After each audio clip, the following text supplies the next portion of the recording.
fait, RCA, c'est une plateforme d'éducation à l'image qui est éditée par le BAL. Le BAL qui est un lieu d'exposition, de réflexion, de pédagogie et d'édition consacré à l'image contemporaine.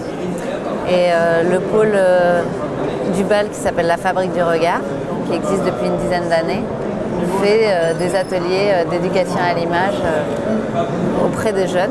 Ercilia, depuis peu, s'est associé à Arte pour proposer une offre pour EduTech.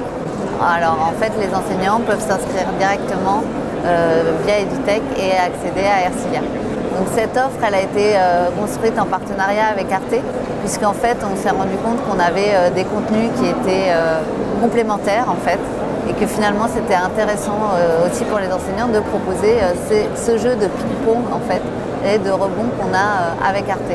Donc par exemple, on va proposer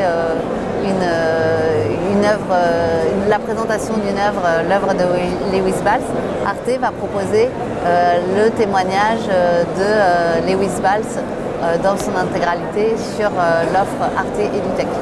Les enseignants vont pouvoir utiliser Ercilia de différentes façons, soit dans le cadre d'une préparation de cours, de séances, d'ateliers de travail, voilà, pour construire leur projet, pour aller plus loin sur certaines perspectives sociétales, d'histoire, de leur programme de philosophie, d'art plastique. Voilà. On a tout un pan différents enseignants de différentes disciplines qui utilisent Ercilia de cette façon-là, mais aussi ils vont l'utiliser pour créer des projets collaboratifs.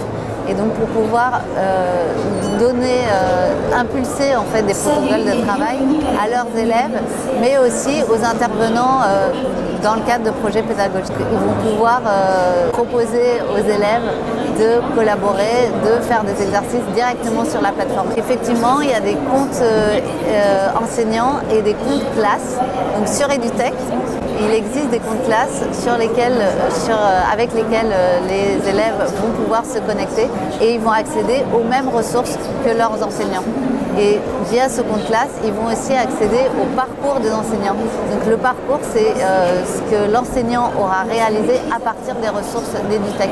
Donc il les aura agencés d'une certaine façon, il les aura aussi mis dans une certaine perspective et pouvoir les partager avec les élèves. Et les élèves vont pouvoir visualiser ce parcours et répondre au protocole de travail, soit en classe, soit chez eux.